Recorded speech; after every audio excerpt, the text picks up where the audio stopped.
This episode is brought to you by Distill Union. Hi everyone, this is Edgar, the host of Snug Wrestling. They design everyday carry gear with one simple idea: less but better. From slim Wally wallets with magnetic closures to Ferris key organizers, they keep everything clean and quiet. Distill Union makes carrying your essentials effortless. Built from full-grain leather and backed by a 3-year warranty, simplify your carry and save 20% off with promo code SNUG at DistillUnion.com. That's 20% off with promo code SNUG at DistillUnion.com.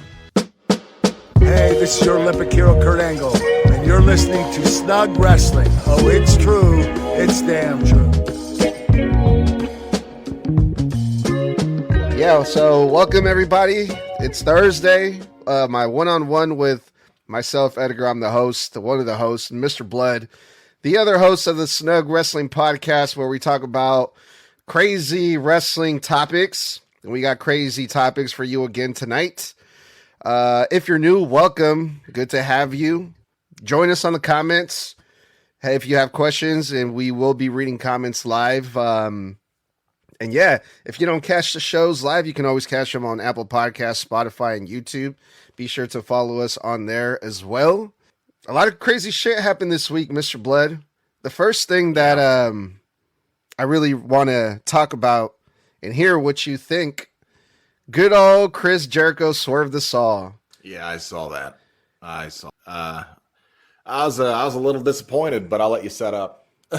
Yeah, man. It was a whole year, maybe a little bit over a year since Chris Jericho was last seen on wrestling TV on AEW. No, April. Oh, okay. So about a year. And there was a lot of rumors like Chris Jericho might sign to the WWE. He's going to come back. Psych. April Fools. Chris Jericho showed up back in AEW on April Fool's Day yesterday. And it was in his hometown of Winnipeg. He shocked us all. I was shocked. I was like, damn, all right. So this is what we're doing then. But I mean, I'm glad to see Chris Jericho back, even if it's not in WWE. Yeah, I mean, look, he looks like he got himself back in great shape. You know, his physique goes up and down throughout the years. You know, when he's really in a storyline that he really cares about, he shreds himself back up. When he's in one where he's just kind of coasting, you know, you see that the dad bod comes back out. But he showed up. He looked like he dropped some weight, shredded out. His core looks great. You could see the fucking six pack on him. He looked nice and full. Chiseled in the face. Hair's even longer. And he showed up on AEW, and all he said was, "I'm home," right? And that pissed a lot of people off, I saw, because a lot of people were disappointed that he wasn't showing back up in WWE because they felt like they were really waiting on this big return. WWE had dropped a lot of hints towards him over the last few months, and even the reports that came out this morning after him showing up stated that he was actually in talks with WWE on and off over the last handful of months. So it was something that he actually had been communicating with producers or talent relations, like he was thinking about returning. We don't know what it was that stopped that pushed him to want to pick AEW and stick with AEW. I don't know if he signed a new contract. I don't know if he's on a handshake deal. I'm not sure, but a lot of people were really hoping to see him pop back up in WWE and stay there and finish out, his entire run. A lot of people wanted to see him feud with Gunther for the career killer gimmick, but that's the thing about being fans. We can want a lot of things, but ultimately it does come down to what the talent themselves want to do, where they see themselves, where they think they're more comfortable, where they feel like they fit at the time. And I don't feel like a Chris Jericho would get lost in the shuffle of WWE. He's too big a star, and him returning would be such a massive deal. It would automatically insert him into other stories. But I mean, if he feels at home in AEW, then, can we really hate on that? At the end of the day, you just kind of want him to be happy where he is, because it's wherever he feels like he's going to do his best work. And as someone who is a fan of his, I just want to see him do what he's happy to. I want to give a quick shout out to Nobody. That's literally his name, their name. Nobody on the comments says, "Yo, what's up, Soto's dad?" Oh, that's funny, man. That always pops me. So yeah, that's literally what Chris Jericho said when he came back. He said 2 words: "I'm home," and while he was standing in the middle of that AEW ring. And yeah, that's the big question. Was he even really in talks with the WWE at all, or was it all bullshit? Who knows? I actually have a weird conspiracy. What if his appearance last night was a one-off? Because it was what if, hear me out, it was an April Fool's thing. Tony let him go out to April Fool's, and when he said I'm home, what he really meant was I'm in Canada. They were in Winnipeg. So what if he's actually not with WWE? What if he's not actually with AEW? What if that was like his last appearance ever? Just to troll the audience, April Fool's Day, and he's like, I'm home, because technically he is, because he's from and lives in Canada. What if? Could you imagine? I don't think Tony Khan is that stupid. But it'd be fucking funny. And it sounds like something Chris would absolutely do. Yeah, and also there is reports going around that Chris Jericho was never not under AEW contract. It was just extended because Jericho went on vacation or he went on tour or It's whatever. the touring stuff and the injury stuff. Yeah. Yeah, so there's that too.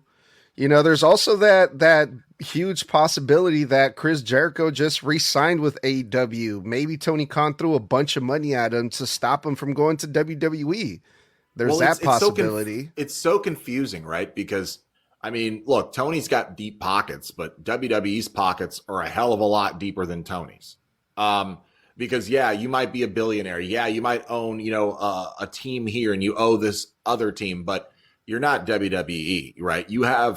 WWE's net worth is like several $100 billion. So like when it comes down to it, they could throw whatever they want at Chris, but is TKO willing to? That's the difference. They've got more money, but are they willing to spend it on a guy that they would be retiring probably within a year? And the other thing is, you got to think too, there's been so many conflicting reports on Chris Jericho's contract, right? Like, was it expired last year? Oh, it expired earlier this year. Oh, no, it turns out it runs to the end of December of 2026. Oh, but then we're hearing reports that he was definitely in talks with WWE. This morning, hearing those reports come out that he had been in talks with WWE over the last couple of weeks. So is it possible that the contract had run out and that he was in an in-between period where he hadn't made a decision? And then Tony was like, well, look, I don't want you to go. Here's this X amount of dollar. Here's this X amount of dates. I'll give you this amount of stipulation. You can work with this person you want to work with that person, whatever. You can still do your Fozzy tours. And if that works for you, what do you say? And maybe it was just better than what WWE was willing to offer because they'd want a dog and pony him around the place. And, we won't know until Chris comes out one day, either on a Van Vliet podcast or on his own podcast, and just straight up fucking tells us, hey, I was never under contract. I was under contract. This is when it actually ended. This is when it really was. This is what Tony did to get me to stay. We won't know until then. And so until then, it's all conjecture and speculation. That was the other rumor too, was the WWE wanted to bring Chris Jericho back for a retirement tour. And that's not something Chris Jericho was interested in. So yeah, I mean, there's a lot more creative freedom in AEW. Maybe it was the money because, yeah, Tony Khan has a lot of money, not as much as WWE. He doesn't have WWE money, but there's also a limit as to how much money WWE is willing to invest in somebody. And maybe Tony Khan doesn't have that limit. Maybe Tony Khan is willing to spend the money that WWE is not willing to spend on Chris Jericho. Well, Tony Khan's not digging AEW out of UFC's debt, That's what TKO is doing to WWE. The reason all these contracts are so specific now that they're willing to fire people or release people is because the UFC, when they acquired that acquisition with Endeavor and all that other crap years ago, they absorbed all of UFC's debt. It was like $3.8 billion of debt or some shit like that. Like, it's a lot of fucking money. We have a good comment here, really quick, Mr. Bludd, and I want you to answer this one. Kevin in the Ring, shout out to them. They say big mistake on Chris Jericho's part. Do you think Jericho made a big mistake by going back to AEW? I would say it's not up to me to say if he made a mistake, right? Because it's his life, it's his career, and he has that choice, and in my opinion, has earned the goodwill with the fans for 30 years to decide that wherever he goes, it's the best decision for him because he believes it. And I'm going to give Chris Jericho that ability because it's his. He's earned it. He's deserved it. The fans can say what they want, all they want, but at the end of the day, all we can do is talk. We can't walk in his shoes, right? And if he thinks that AEW is the better fit for him than WWE at this point or whatever, well, then I'm going to trust that Chris Jericho believes that it's the right decision for him. And that's all I really believe any of us can do. Yeah, well said. But yeah, going back to what you said earlier, Bludd, about, when I responded, I don't think Tony Khan is that stupid. It's because this has happened in the past with a couple people where Tony Khan brings these people onto his show, and then literally days or weeks later, they sign with the WWE and they're on AEW TV one day, and then the next they're on WWE TV. It happened with Dragon Lee. It happened with Stephanie Vaquer.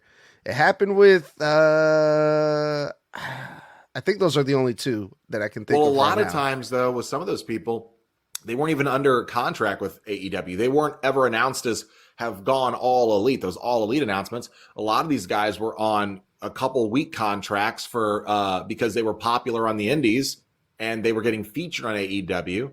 And AEW just needed to fill a spot, fill a roster, or they were just like, hey, we'd love to bring you in for this one-off feud or one-off match with this person. Because, they did that with a couple of wrestlers. They did it with, who's a really good one that makes sense? Matt Cardona had done some business with AEW, never got a contract.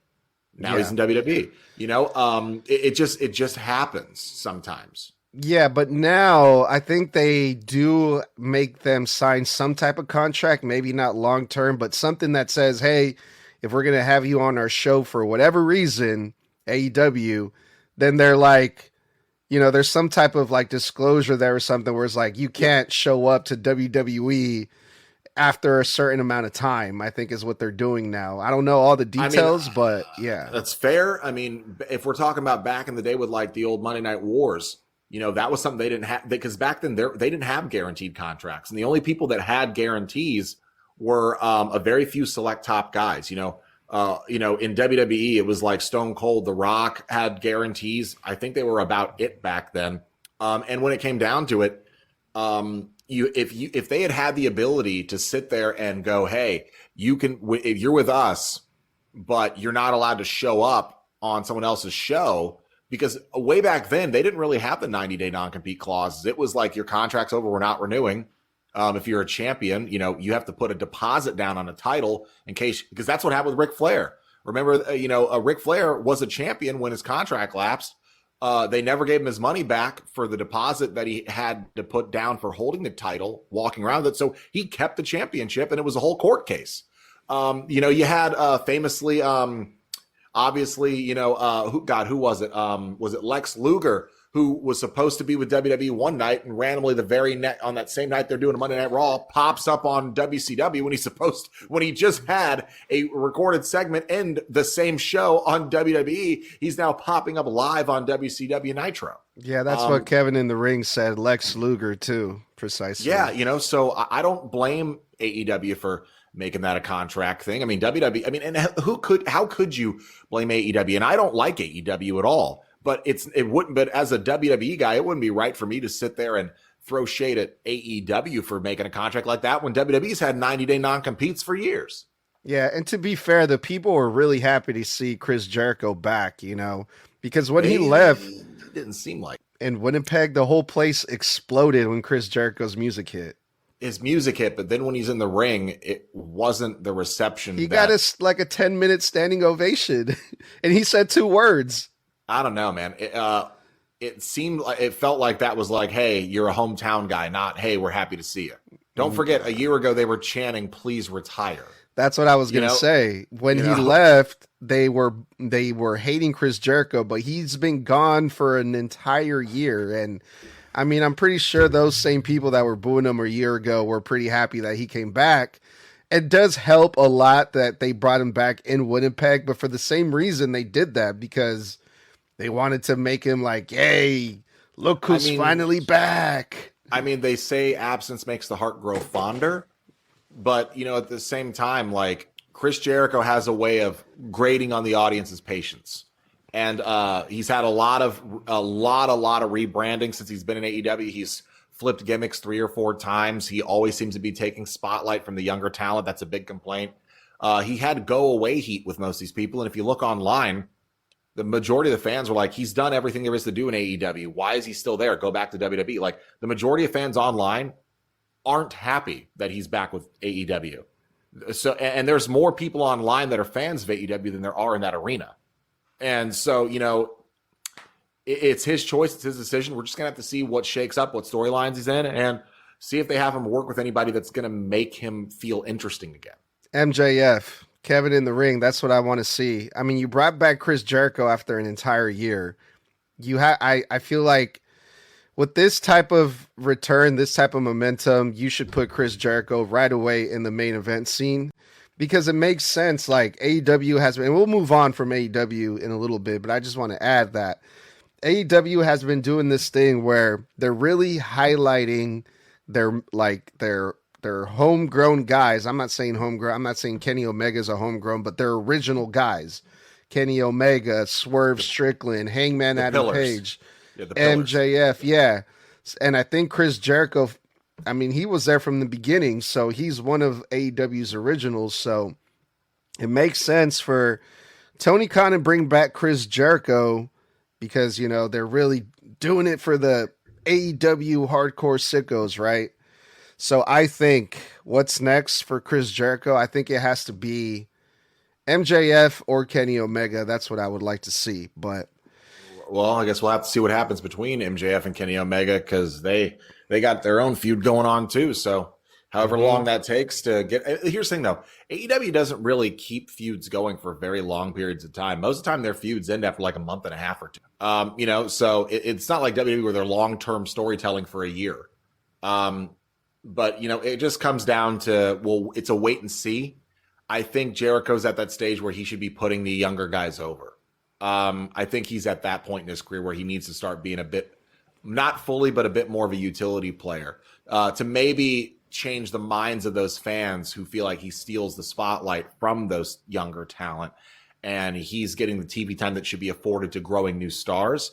I think if he starts being a slightly more of a utility player where he's putting some of the younger guys over in feuds, because no one is really, not a lot of guys you can mention that have been in groups with Jericho who have been in feuds with Jericho have really come out more over than they were when they went in. Not a lot of guys. So I think it's about time he starts maybe doing some jobs, not being a jobber, but doing the job for some of those guys so they can get the rub of beating a Christian. Yeah, man, we'll see. We'll see what happens, dude. I mean, I'm more interested now in the AEW product because Chris Jericho's back. I mean, I haven't really been watching it a whole lot because there really hasn't been much for me, for my personal taste. But now that Chris Jericho's back, I'm interested. I want to see what they're going to do with him. So I'm definitely going to tune in more now that Chris Jericho is back. Yeah, man, I was pumped for that. That was really cool. The next topic, Mr. Bludd, I wasn't so pumped about because it's a little bit unfortunate news that we're about to go over. Stephanie Vaquer recently, she got some heat online. I think it was this past Monday night after Madison Square Garden. They were at Madison Square Garden this past Monday. And there was a fan who went online to kind of try to put Stephanie Vaquer on blast. And I'm looking up the quote here because, long story short, I guess the fan was not happy with Stephanie Vaquer. She tried to ask her for a picture and an autograph. And Stephanie Vaquer was just like, hey, not right now. And the fan went on Twitter and was like just blasting her. You're not the primera, you're the last, and you treat your fans like shit. I'm going to find the exact quote, but just from hearing that, Mr. Bludd, did you hear about this at all? Do you have any thoughts about this while I look for the quote here? No, I didn't hear about it, and all I have to say is I'm on Stephanie's. Yeah. Look, I get it. You're a fan. A part of, and I had a whole video on this regarding the Chappell Roan thing, right? But I even though I'm against like how Chappell Roan treats her fans, I still defended a part of that by saying You're not owed anything by these talent, by these celebrities, by these people you're fans of. You're just not owed an autograph. You're not owed a picture. They don't know you. They don't have to give you anything. You're not entitled to their time. I recently was at MegaCon. We've talked about this. Was at MegaCon a couple weekends ago. And while at the convention here in Orlando, I literally ran into the Street Profits and the Nigerian giant Omos in the fucking convention. They were not there to sign. They were not there for meet and greets. They were just there as fans of the convention, going around buying cool stuff and having a good time. I asked Omos and the Street Profits nicely, hey, you can say no and it's completely all right. I will not take it any kind of way, but would you mind if I got a picture with you guys? I am a part of a wrestling podcast, yada. They had heard of us. They know who we are. Omos is actually a follower of the podcast, and he's a follower of my own content. And they were like, absolutely not a problem. And then after that, we just want to get to the shop, so we can enjoy our time because we're just here having fun. So they said yes to me while kindly educating me on, hey, but just so you know, this is our personal time. There is nothing wrong with that. They were very generous. They gave me their pictures. They talked to me. I talked to Montez about Bianca to see how she was doing. They were very kind.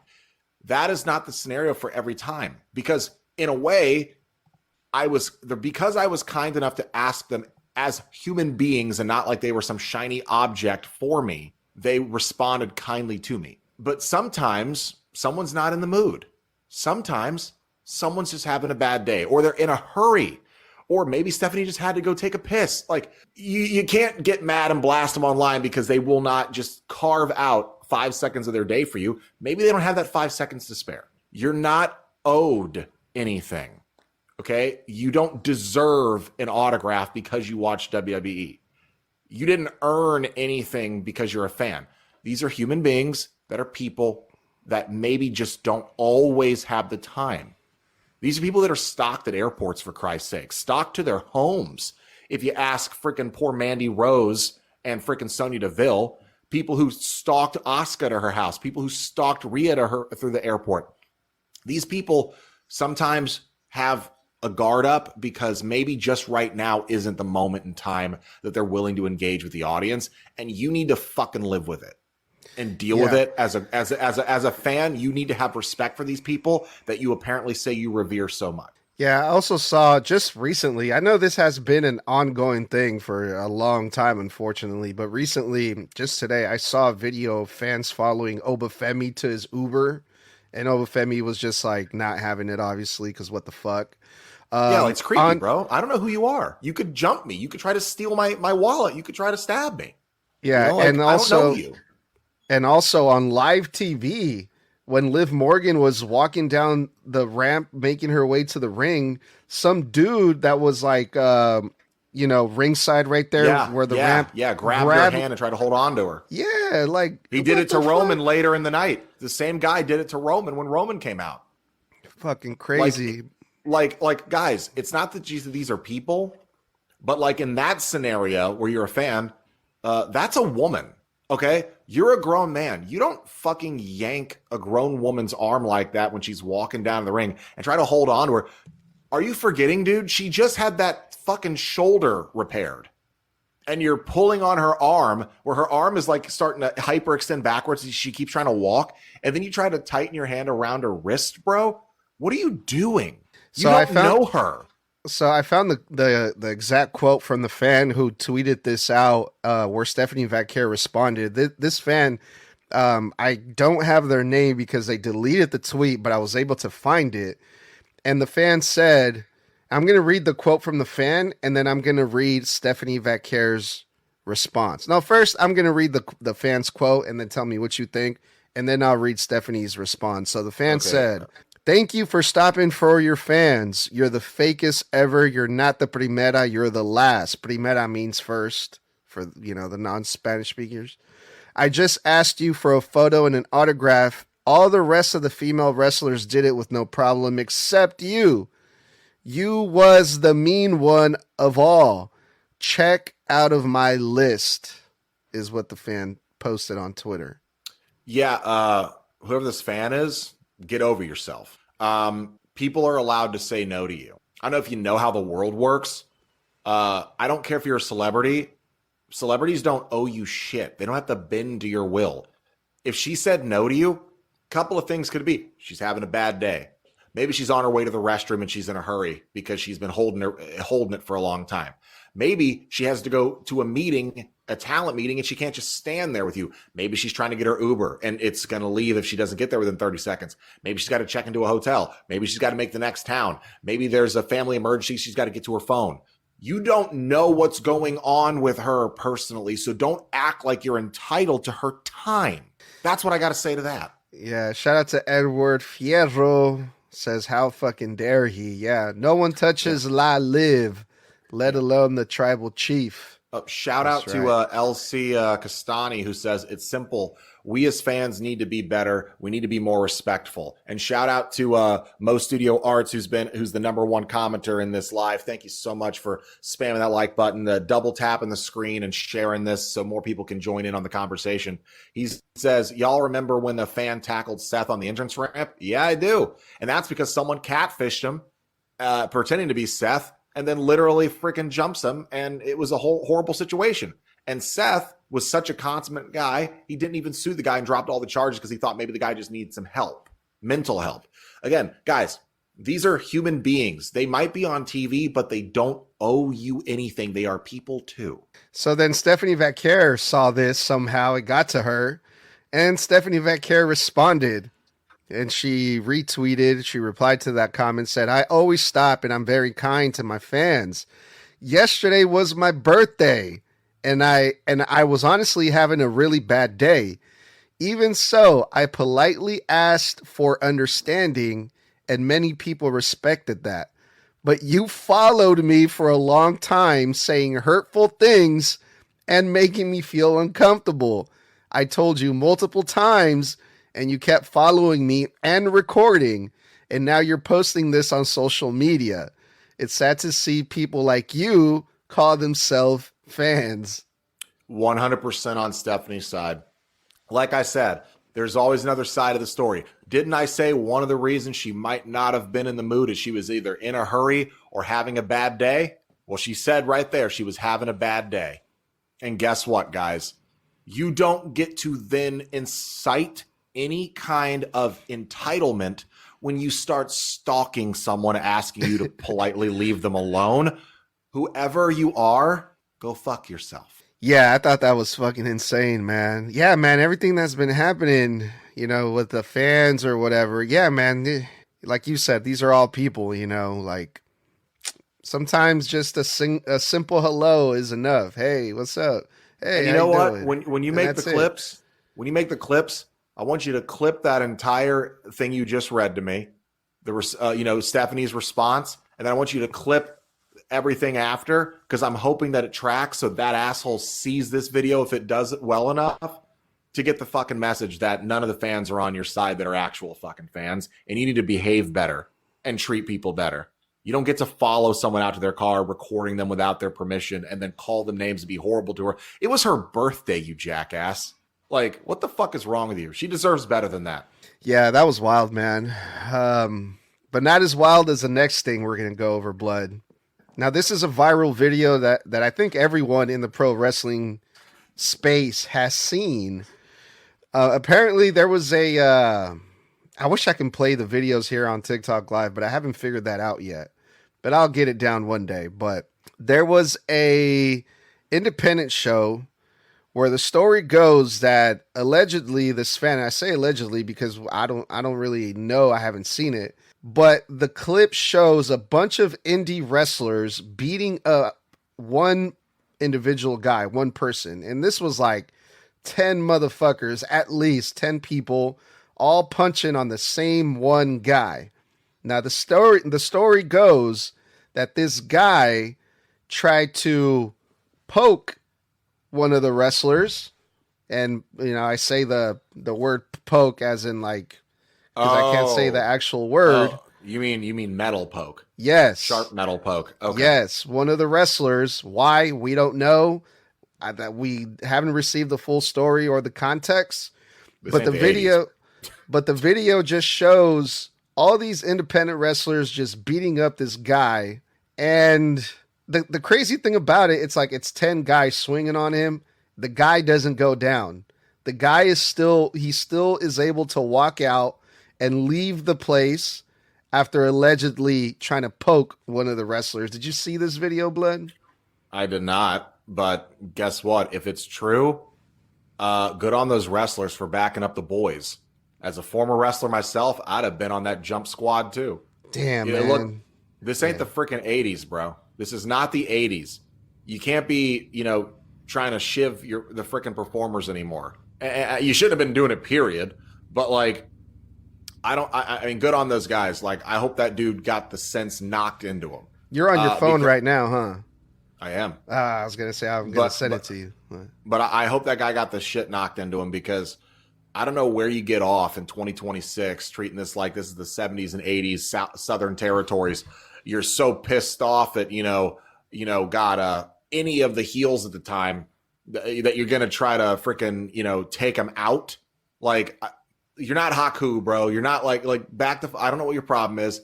This shit it's make believe storytelling with a lot of physicality involved for your entertainment. It is not that serious. You need to get checked or help. But I'm on those wrestler side, bro. I'm beat the sense into them. Good. Damn, Good. I should have sent you the video ahead of time, but I wanted to surprise you with it. But yeah, dude, it's like it's kind of funny because we got a lot of comments on this video, and one thing that I noticed about the comments was everyone was saying these wrestlers are throwing working punches at this guy, because there's no way that 10 big ass fucking wrestlers cannot knock this dude out. Not one time did they connect with a decent punch, at least good enough to slow this guy down or knock him out or anything. He just walked right out. Well, I mean, the problem with jumping, the more people there are, the harder it is to get any solid hits in, because you're also trying not to hit your own guys. And you don't have enough space to cock a freaking punch without elbowing your bro in the freaking nose. So you're basically trying to like get in shoulder to shoulder and just like here, and you're not doing a lot of damage because you don't have any placement, because anybody who knows how to fight knows that the power of your punch comes from where? Your hips. Okay? The rotation of your hips, firmly planting your feet, getting a good solid base, and rotating your weight all the way through into the follow. If you're shoulder to shoulder jumping, bro, you're doing this. You're trying to get in like this. Yeah. So you're not getting any solid punches. I just been kicking them. Get him in the knees, get him in the ankles, get him in the shins, and then just start kicking him. That's what I would have been. Joe Pesci in Casino. You motherfucker, you motherfucker, you. Yeah, so that's I wish we got an update, but we haven't heard anything about that since then. I do have one more thing here that I wanted to go over really quick. We got some updates from Janelle Grant, dude. Did you hear about this? Oh, I didn't, but really quick, shout out to let's see, LC Costanti again. Well said. It's been pretty crazy. Yes, there was also a Rhea situation, I think, at Clash of Paris. Yes, it was. Shout out to Vincent Redgrave. Guy deserved it. He's lucky he could walk. Let's see. And again, El Scanti, I'd like to know how he was able to get the weapon through the entrance. There was no security. Unfortunately, it's an indie show. They're going to take whatever security, quote unquote, they can get, and it's usually going to be a wrestler that's probably off duty that night. And I do have that. Yeah. We do have that clip on our Instagram. If you guys haven't seen it yet, you guys can check it out on our Instagram. I'm going to post it in my I'm going to post it on our story. Yeah, I'm going to post it on our story so it's easier to find, and then you guys can go from there. Yeah. There. It's on our story at Snug Wrestling. Yeah. Yep. All right. So yeah, Janelle Grant. Oh God. Yeah, we got some updates from Janelle Grant. Janelle Grant adds new details to allegation against Vince McMahon, Brock Lesnar, and WWE. This article is from Post Wrestling. I'm going to read some of the quotes here where she says, "I felt used, leveraged, humiliated, shamed, dehumanized, intimidated, exploited, and the business and the sexual gratification of these men." I mean, we kind of already knew that. That's not any new news there, but let me see. As previously described in the initial complaint, Grant was hired to work in WWE's legal department. We know that. Encounters between them are alleged, them being Grant and McMahon, to have become sexual. Okay, we know that. Where's the new stuff, people? Vince had Vince had unlimited access to me to act in his sexual impulse on any day, at any time. I could not escape from him at work or home, she said. In hindsight, I view. Oh, here we go. This is the new stuff because this she's starting to name drop Nick Khan now in this on these updates. So Grant remembers feeling threatened when Nick Khan was appointed president of WWE in August 2020, claiming that he was a close ally of McMahon who had knowledge of the relationship.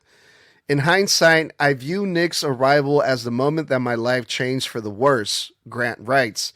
My fears about reporting the abuse were realized when I learned from Vince that he put the company's new president, essentially his second in command, on notice of his ongoing sexual conduct with me. Vince revealed that he and the WWE leadership determined that I was a corporate liability. And basically, she's saying that Nick Khan knew about it, and Nick Khan had expressed concern to Vince McMahon about, hey, can she be trusted? Is she going to be a problem? You know, can she hurt us and the WWE? Where Vince McMahon pretty much said, oh no, she would never do that. She would jump off a balcony before ever hurting us or the WWE, to reassure Nick Khan that there's nothing to worry here. But she is stating that Nick Khan was aware of what was happening and basically didn't do a goddamn thing about it. Well, she had already alleged that most of WWE higher-ups were aware of it by that point. She keep in mind, her lawsuit isn't just Vince, it's WWE, but it caveats Paul Levesque, Stephanie McMahon, Bruce Pritchard, Nick Khan. Like, she named a lot of these people a while ago that were aware of the situation. A lot of people forget that people forget Stephanie McMahon stepped down from WWE the same week or two within Vince forcing his way back in for the sale. She then stepped away, and it was very highly speculated that she 100% knew and was completely against his activity, what he had done, and him coming back in. All of a sudden, within a week, she decides, you know what? I'm resigning from my position in WWE. And she was distancing herself from it because the timing was just almost on the nose. And here's the thing, shout out to LC Constanti again. I'm not surprised Nick Khan has always given me a seedy vibe. Yeah, he does give me a seedy vibe. I said this before, and I'll say it again because I said it on our Monday Night Raw review. Stephanie McMahon always seemed like the least problematic McMahon, because even though she knew, she didn't. Here's the problem. Let's say Stephanie knew. Allegedly, she knew. What do? You call the cops on your own dad? I mean, what a position he put her in, allegedly. How do you feel if you're Stephanie? What you know what the right thing is to do, but the wrong other side of that is you got to tell your children that you had grandpa arrested for some stuff he did to one of his workers, because some of her kids are older teenagers. They're not dumb enough. They have Google, so I feel so bad for the position she's in, but Triple H benefited from all of this because look at the position he's in. Nick Khan benefited from all of this. Look at the position he's in. Bruce Pritchard, same thing. It's like, until it's all said and done, it's all speculation. It's all alleged, right? But then you got to remember, this fucking guy, Vince, never deleted his text messages, and they found evidence in his text messages. It's a really shitty situation. It's the whole reason I don't like Brock Lesnar at all, and haven't, because he has been name dropping this thing for well over a year now. And I do not trust him until we hear otherwise. I mean, keep in mind, they took him out of WWE 2K25. He was slated to be in the game as a playable character. They left him out of the playability of the game and took him out before the game released because of all the negative backlash, because she was apparently a bartering chip that Vince used to get him to re-sign in the first place, allegedly. So it's like, until this shit's all over in details, I don't like Brock. I don't trust Triple H. I like Stephanie, but it's hard to trust her, but I also understand the position that she was in. It's her fucking father. I mean, that would be a difficult situation for most people who have a good relationship with their fucking parents. And I definitely don't like Nick Khan or trust Bruce Pritchard. So it's just a shitty situation all around. And I'm hoping justice is served for those who need to have justice served to them. If that means all of WWE's higher ups get perp walked, including Triple H or any of them, so be it. But we got to wait until the rest of the details come out. Yeah, I mean, that was the most new, I guess, updated information, because I don't think she had mentioned Nick Khan previously. I mean, she probably has. I don't remember. But now she has name dropped Nick Khan, and so most of this information is not new, but it does say in this article by Post Wrestling or Wrestling Post or whatever that the trauma Grant endured back in 2021, per the new affidavit, states that she attempted to, off herself because she says, I often cried and suffered physical side effects, including bleeding, swelling, bruising, and incontinence. I don't know what that means. Incontinence. It means that she was I don't want to know. Yeah. She could, defecation. She could constipation. Okay. Or sorry, I'm sorry. I'm wrong. That's the opposite. Incontinence means you can't control your bowels. Okay. It's what happens to dogs. It's what happens to dogs when they get old. They just start peeing and shitting everywhere. Well, goddamn. I was expected to perform for Brock and travel to other states to do so. The new affidavit also shed light on Grant's communications with WWE wrestler Brock Lesnar, who was previously identified as someone who McMahon allegedly trafficked her to, though they never met in person. Yeah, because there were texts exchanged, I believe. It was supposed to happen and never got the chance because by then the relationship subsided or ended before it could ever get there. But people forget, it's not just people who were siding with Vince. And again, all this is alleged, but let's paint a picture here.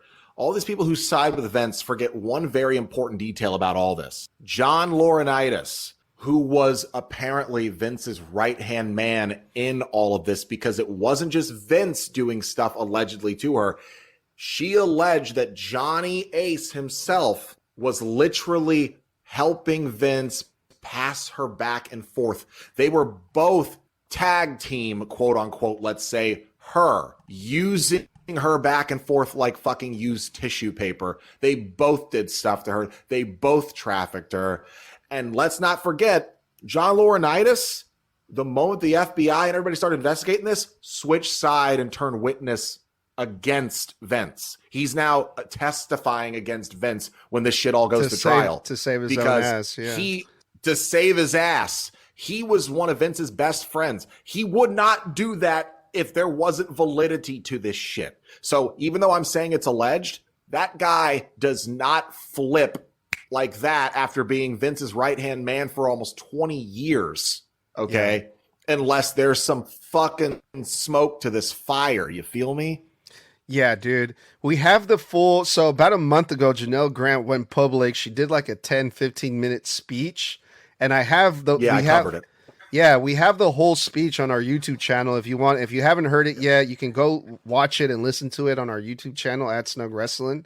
Just type in Janelle Grant speaks publicly or something like that. It should pop up right away. Dude, the comments on that video are heartbreaking.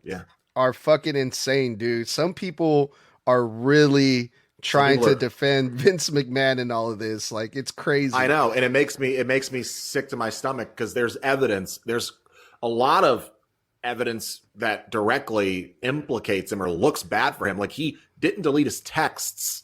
There's evidence and shit he sent from his fucking phone. Like I just said, John Laurinaitis betrayed him and turned on him as witness against him towards like a year ago. Like, he's not doing that if he doesn't believe there's like if he unless you think the only way that you still stay siding with Vince, if you're in on it with Vince in John Laurinaitis' case, allegedly, is if you don't believe they have anything or that you actually did anything wrong.